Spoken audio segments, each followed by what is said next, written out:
Well, you're watching this cloud cover finally give up, and then as we reach that nighttime cooling or things start to cool off, we definitely saw a little bit of convective activity try to fight its way in. Looked like it wanted to rain. Definitely some good thunderheads off towards the south, and then a lot of low clouds moving in. Kind of represents sort of that transitional season right now where we're watching that post-tropical system become a depression.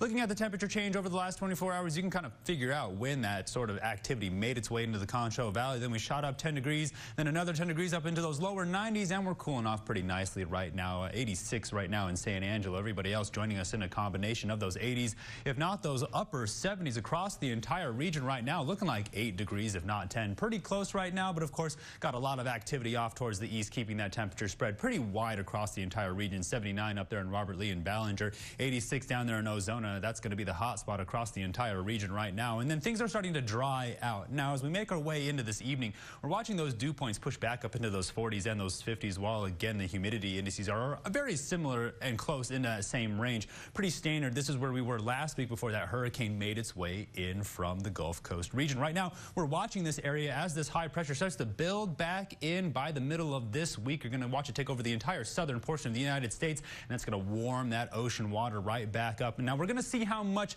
heat the hurricane really pulled out of the environment. Right now, we're looking at some of the damage it's done, but of course, we're looking at all kinds of these conditions as we see the environmentals behind it. Here, we're watching the system as it continues to take aim in areas like Illinois and Kentucky. We're going to see just how much damage it does while we're watching that air replacement come in with that dry air from the west. There's our high pressure system we have our eyes on. Again, it was 129 in Las Vegas. We're down there along the coast, the coastal regions near Corpus Christi. They saw about 6 feet of storm surge, so pretty damaging across the entire area. Moisture tracker is going to show you how those concentrations are going to continue to circulate up towards the northeast and go all the way up towards Maine, while that high dry pressure pushes in across the entire United States, keeping things pretty suppressed around the Gulf Coast region. They're going to find themselves back in that afternoon thunderstorm activity where we could find ourselves in by as early as tomorrow. Severe weather outlook still just shifting off towards the east. Right now it's in Arkansas, if not parts of Louisiana, and they're still seeing a lot of tornadic activity associated with this. It's really just sort of moved from parts of eastern Texas into Louisiana. Something about 76 tornado warnings already, and there's still more going off right now.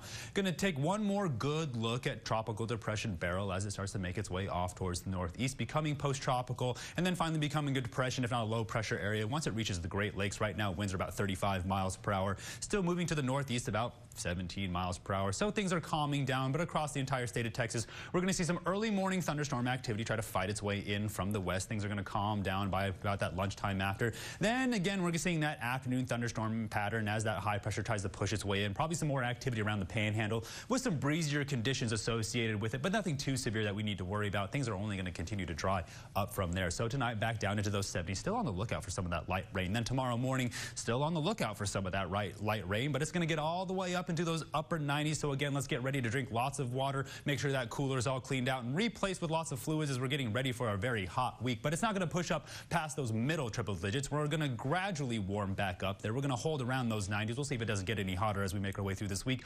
Watching that high pressure as it pushes in, already wrapping up the second week of July, making our way into the third, where we could push up into those triple digits while those lows gradually warm up with it up into those mid 70s. Stay tuned. More for the break. You're watching KSAN News.